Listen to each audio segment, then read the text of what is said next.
दोस्तों, मैं उमर आप सबका स्वागत करता हूं हमारे YouTube channel intro to peace में। दोस्तों, आज हम फिरौन के बारे में जानेंगे और उसकी हकीकत को समझने की कोशिश करेंगे। वीडियो को अंत तक जरूर देखें और अगर आपको यह वीडियो अच्छा लगे तो हमारे चैनल को सब्सक्राइब जरूर करें। चलिए शुरू करते हैं। फिरौन मूसा अलैहिस्सलाम के दौर में मिस्र का हाकिम था। कुरान के मुताबिक वो एक जालिम और बरहम इंसान था जिसने बनी इसराइल को गुलाम बना लिया और उन पर अत्याचार किया।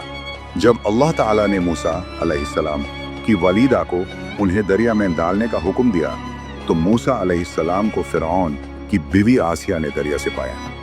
आसिया फिरौन को राजी करती है कि वो मूसा को छोड़ दे और उसे अपने पास रख ले। बाद में आसिया मुसलमान हो गई और हदीस के मुताबिक उन्हें दुनिया की बेहतरीन ख्वातीन में से एक माना जाता है। जब मूसा अलैहिस्सलाम बालिग हो गए 40 साल की उम्र में, तो उन्होंने गलती से एक मिस्री शख्स को मार दिया।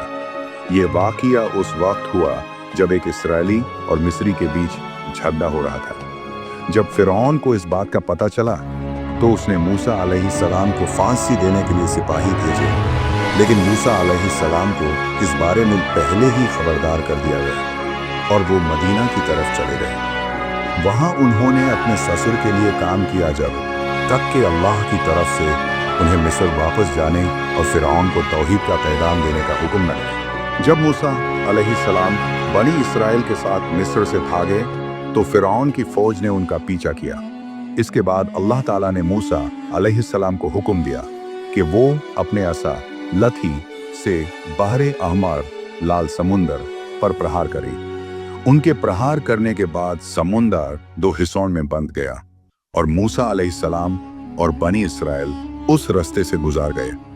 लेकिन उनके पार जाने के बाद जब फिरौन और उसकी सेना समुंदर में दाखिल हुई तो समंदर एक साथ मिल गया और उन्हें डुबो दिया।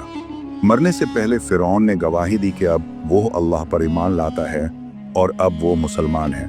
लेकिन यूं बताया गया कि अब बहुत देर हो चुकी है क्योंकि पहले वो एक नाफरमान और भ्रष्ट शासक था। अल्लाह का वादा है कि फिरौन की लाश उसके मरने के बाद महफूज रहेगी। फिरौन की पहचान कुरान और हदीस में फिरौन का खास नाम जिक्र नहीं किया गया है। हालांकि कुछ लोगों ने इसका पता लगाने के लिए कुरान में दी गई तफसीलात का इस्तेमाल करने की कोशिश की है। कुछ लोगों ने नीचे दिए गए वजहों की बुनियाद पर रमसेस को फिरौन करार दिया है। रमेसेस उन कई फिरौनों में से एक है जिनकी देह लगभग पूरी तरह से महफूज हालत में पाई गई है।